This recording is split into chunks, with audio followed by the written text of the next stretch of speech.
Welcome to AUSA's Army Matters podcast, focusing on what's important to the total Army community. We bring vital Army conversations and interviews on issues relevant to soldiers, military families, and all of you amazing Army supporters.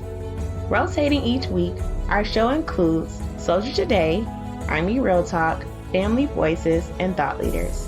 Let's tune into the show. And even as we were exfilling people jumping the gate, nobody got shot. It wasn't that the danger wasn't there for the paratroopers, but that's where I think I'm mostly very proud of the discipline of every individual one. Put that in the perspective of the threat. Everyone who came through, you had to assume that they were wearing a suicide vest. I'm Colonel Retired Scott Halstead, the director of AUSA's Center of Leadership. And I'm Gina Cavallaro, the senior staff writer for Army Magazine. We are so pleased to bring our listeners this third and final episode of our interviews with members of the 82nd Airborne Division at Fort Bragg, North Carolina. We just heard the voices of Division Command Sergeant Major David Pitt and Major General Chris Donahue remarking on the discipline of their troops on this sometimes chaotic mission. They basically did the job of evacuating more than 124,000 people from Afghanistan in August 21 without a mishap. And that marks the end of U.S. military operations there. So in this episode, Staff Sergeant Austin Buchanan, a weapons squad leader with Alpha Company, and Combat Medic Sergeant Jacob Black describe the human dimension of their experiences. And they really get into reflecting on the impact of the mission and how they felt about it when they got home and the impact it had on their lives. You will hear Sergeant Black reference Abbey Gate, which was the site of the August 26 suicide attack that claimed the lives of 13 U.S. service members. Gina, this was an incredible project that we worked on together. I think we agreed that whether it was General Donahue, Commander Pitt, or all the leaders from the 2nd Battalion, 504th Parachute Infantry Regiment that we talked to, all of them inspired us. And what I think one of my key takeaways, this was an incredibly complex and successful mission under the eyes of the world. And it changed the trajectory of over 124,000 lives, especially and most notably our vulnerable Afghan partners. Let's have a listen. Tell me about when you learned of the mission and what went through your mind. Well, I believe it was the 12th of August when we got the call. I was actually at the house when we got the call. My company was out doing live fire exercise. They were all getting sped up on everything as I was trying to come in. It was definitely unplanned. Definitely wasn't something I expected to do that day or something. I didn't think that next weekend the plans that I had made with my wife were going to be terminated. Wow. Okay. So we planned to go up to DC and go see the Abraham statue and all that stuff. But sometimes when you're here in the 82nd, plans get terminated. You have to be ready. Yeah, you have to be ready for exactly. anything. Did you know what the mission was, Sergeant Buchanan? At the time, no. Honestly, not till we got there did we know kind of what we were going to be doing. But it was kind of all pieced together as we were there. As you were there. Yes. What about you, Sergeant Black? How did you prepare for this mission, and were you aware of what you'd be doing? I guess my mind, we're always training for deployment. That's what we do in the AA, right? 1st Brigade's known multiple times for deploying. That's what we do. My mind mentally was, preparing my medical equipment, make sure I had everything, make sure everything else was squared away as best as it could be on the time you had. Tell my dad, tell my mom, hey, I got to go somewhere. Probably won't have my phone. Love you. Bye. What did she say? Oh, she was strong. She's raised 4 kids by herself, went to college, in Alaska too. So she's strong, but I could tell it hurt. And I guess I'm in disbelief until I'm in there. I'm always like, okay, are we really going? Or are we going? Yeah. So until I'm on the plane mentally, I'm just like, okay, go through the motions, get the bags, get prepped. What can I do to help? And then when it's go time, I'm in the plane and I'm on my way there. That's when I start mentally getting prepared. I don't know if anyone else does that. Yeah, but I do the same thing. Yeah. We were scheduled to do a deployment readiness exercise roughly around the same time. And so it was up in the air, like Sergeant Black said. Was this a real thing? Was this, just an exercise that they were just holding information back from us just to get us all excited? Nobody knew. Honestly, I was in the same boat as Sergeant Black, not really thinking too much about it. Was like, no, we're going to go to Charleston. We'll sit there for maybe a day or two, and then we'll come on back. But that was not what happened. It was the real deal. Yeah, we actually left. So Yeah. Was it what you thought it would be when you finally got on the ground over there? I mean, I know that's a broad question, but what were your expectations, and then what was it really like? I didn't expect it to be so desolate. I did a training rotation in Yakima, Washington, and if you go in the middle of a drop zone in Yakima, Washington, and look around, there's a bunch of mountains. Those mountains look at the exact... That was the like first thought. I was like, wow, this looks exactly like Yakima, Washington. I thought we were going to Afghanistan. Exactly, right? So I kind of like had to take a mental note of like, oh crap, where am I in Afghanistan? And it was quiet, but not for long. Yeah. It wasn't, when we got off, the first thing was, bags, hey, get everyone ready, what are we doing, are we okay? Then it was, okay, where are we going, what are we setting up? Kind of like Captain Hawks was talking about. But he was in the more infantry mode, we were more in the operational mode of like, okay, hey, let's get up a building, let's start setting up communications, let's start everyone talking. And then medically, hey, where are we going to take patients, how are we going to load them, how are we going to unload them, what's the number we can take, who do we have? So it was a lot of busy work. I don't really think we had time to kind of, wow, smell the flowers, and there were no flowers. So, it was work. It was go time. And that was kind of where me mentally, it was, okay, hey, what can I do to help? Where can we work? What can I do? So there was no time for any fear to creep in. Was there fear? Was there any fear? When we landed, it was dark. Sun was going to be coming up in the next couple hours. But, after we'd gotten into a couple hours worth of trying to corral people and keeping not just like soldiers safe and stuff like that, but also trying to get the Afghan civilians to understand we're here to help you, but the amount of people that were pushing against us wasn't doing any good. Hard to convey. Yeah, we can't do anything with all you people right here, right now. Like there has to be a process. We'll set up stations or checkpoints like we did at the gates and stuff like that. But they didn't understand it at the time. What was concerning to me, and I brought it up to my PO at the time, we were sitting on a little security perimeter right beside the terminals. And I just remember taking a look to my left, and I was like, if I was a bad guy, I would be like, this is a perfect spot to be like, there's a bunch of people here, civilians here, a bunch of United States military. We had Marines over there. I think 10 Mountain was over there at the time too. We were definitely over there, and just a whole bunch of people, Turkish, all those guys. But if I was a bad guy, that would have been prime positioning.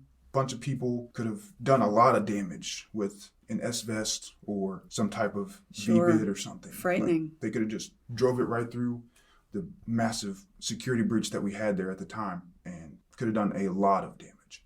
And that was something that was concerning to me because my PO was relatively close. Me and my guys were relatively close. But my company commander was in the mix of all those people, trying to keep them back and keep everybody safe.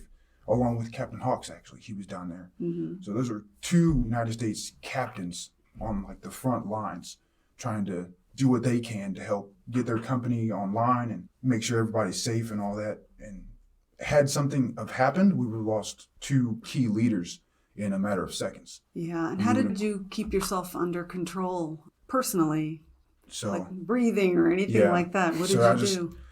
As soon as I realized that this could be a really bad spot for something drastic to happen, I did radio it and was like, hey, these are my concerns. I think we should probably pull back a little bit because we were getting reports over the comms that there could be potential threats inside the airport just waiting to do something. And I don't want my commander to be an unlucky person or anybody who's wearing a uniform to be involved in anything like that. So I had to keep my composure a little bit, but I'd be lying if I say I wasn't a little scared. So. And Sergeant Black, what are your thoughts on that whole situation? Did you witness the same thing? I don't think it was fear. I think it was unease. It was very uneasy sitting there with a lot of unknown variables. Granted, we had a plan, we had a mission, we had a job, but there were so many, hey, is there someone in this hangar that's been sitting here for a day waiting for a plane to come in? It was very uneasy. It wasn't pleasant. It wasn't fear, right? I wasn't afraid. The men were doing their job and women were doing it phenomenally. I don't think I was ever fearful, but definitely there were situations where I was like, ooh, this is not making me, yes, a lot of vigilance. And there were a lot of opportunities for mistakes and the young men and women didn't make them. And it was phenomenal to watch them do that. Your interactions with the Afghans. Now, I know it's a human thing to feel compassion for people, but there wasn't always something you could do for them because they had to have the right paperwork. But as a combat medic, did you find yourself confronted with medical situations that needed your attention with the Afghans? It was very difficult because you would have one of the interpreters who saw water and would throw it to a crowd. And then the crowd would, like Captain Hawk said, get belligerent, right? And it was very difficult. You wanted to, me as a medic, that is my sole job, is to help people. And it was very difficult to watch them not get the help, and I wanted to help them. But it was, like Sergeant Buchanan said, it was understandable because bad people will take good people's, they'll take advantage of that. And it was extremely difficult. And I know a lot of the medics, it was very hard to watch some of the things that happened and having to, I wouldn't say hold our medical treatment, but it was definitely delayed because of the need to, hey, check them, process them. Okay, hey, now we can help them out. Were there any situations that you recall that you could share with us? Yeah, I was one of the medics who responded to Abbey Gate, and that sucked. Doing the medical treatment was kind of like second nature, right? I think that the training I received going to delayed evacuation casualty management course, DECM, right? That was phenomenal. Shout out to those guys who teach that class. It's a beautiful course. And I was very grateful that the 82nd let me go to it. I've been to ACLS, Advanced Cardiac Life Support. I've been to a ton of schools where the Army trained me well. And during those moments, the training kicked in. But it was tough. Yeah. Tough in real life to see it. And how are you doing now? Okay for the situation being, right? I'm not outstanding. I'm not doing terrible. I'm not drinking my problems away. But one of the things I was tried getting this expert field medical badge. It's called the FMB.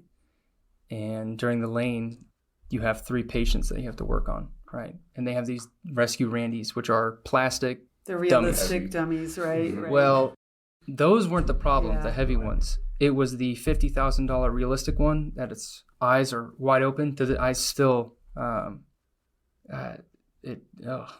a little too realistic for what you went through. And that's the hardest part for me, was not doing my job, because that's what I trained for. That's what I signed up for. That's me. The hardest part was we were there. The Air Force needed a personnel, and I was one of the medics, and I hopped in a truck, went to the Roll 2, which is a makeshift trauma center as best as we can make it, right? What we can do is what we do. Rolled up there, a lot of patients, a lot of working, and not just, medical work. I treated a couple of Marines. It was, setting up litters with blankets for the next patients, right? Because there were a lot. The hardest part for me was they asked, hey, we need bodies to move some litters. Okay, hey, I'm your man. Work, I'll do it. That's what I've done all my life, right? And going into the tent, and there was 8 Marines who passed away. And that was rough. That hurt. That hurt a lot. Sergeant Hicks, she was there, and that's how I met her. For our listeners, Sergeant Hicks is a friend of Sergeant Black's, and she's sitting in the room with us. Yeah. But well, thank you for sharing that very difficult thing. And I hope that before you left Afghanistan, that time that you had some downtime to pull yourself together. And I'm sure that your fellow soldiers were very helpful in that regard. It's like you can train all day, 7 days a week, 24/7. Go out to Area J or, wherever, do practices after practices after practices. But it doesn't hit you like Ron Black was saying. It's going to become second nature when it actually happens. You're just going to react. You're like, okay, I know what to do. I've done this before. I've seen this before. But then you're going to realize that this is not some doll. It's not some, it's not training 150 anymore. pounds. Yeah, it's not training. Like, you have to do this. And if you don't do this right, it could not work out the way you want it to. Mm-hmm. So, sure. Practicing makes perfect, which is, I'm glad we have people like Sergeant Black, there to assist. Mm-hmm. They got to go through stuff that I don't have to go through. So I appreciate you for that. Thanks, brother. So After that happened, that was a terrible event, and but there was work to be done. So what was the rest of the time there? I'm sure everyone had to pull it together. Do you think at any point in your days now that you reflect upon this mission that you did, as difficult as it might have been at times, and feel like you were part of something big? Can't speak for anybody else, but for myself, while we were there, it didn't dawn on me. I didn't think about it. I was just like, okay, this is what we have to do next. And when we're done with this, what's the next task? You know, Okay. just living task by task, basically. But it wasn't until I got back, I started reading some of the stuff that they were putting out while we were there and after the stuff we got back, or after the stuff they put out after we got back. That's when it hit me. I was like, oh, wow, like I can now say forever that I was a part of that. There's pictures of me that I've seen floating around, pictures of me and my platoon. Really? All over the place. Yeah, all over the place. Well, that's kind of fun. Mm-hmm. So that's kind of cool. And to like now realize that I was part of something way bigger and like it was broadcasted all over the place every day. It's kind of a cool feeling, especially knowing how many people we managed to evacuate on top of being in the middle of it and knowing I physically had a part in getting a lot of those people out of there. Wow. So. Thank you so much for joining us, and I hope we can talk again sometime in the future. I'd like to catch up later and see what you're doing in your career. Oh, yeah. Yes, ma'am. All right. Thanks very much. Thank you for joining us for this special edition of AUSA's Army Matters. You can listen to all 3 episodes from the 82nd Airborne Division at ausa.org/podcast. To all our listeners, thanks for joining us. Be sure to subscribe to the Army Matters podcast on iTunes and everywhere podcasts are found. The Army Matters podcast series is brought to you by the Association of the United States Army, the U.S. Army's professional association, member-supported, Army-connected. Visit us at ausa.org for more information or to become a member. Your membership helps AUSA continue to carry out its mission to educate, inform, and connect with the total Army, our industry partners, and our supporters of a strong national defense. For questions or to provide topic recommendations, email us at podcast@ausa.org. Have a great Army Day. Hua.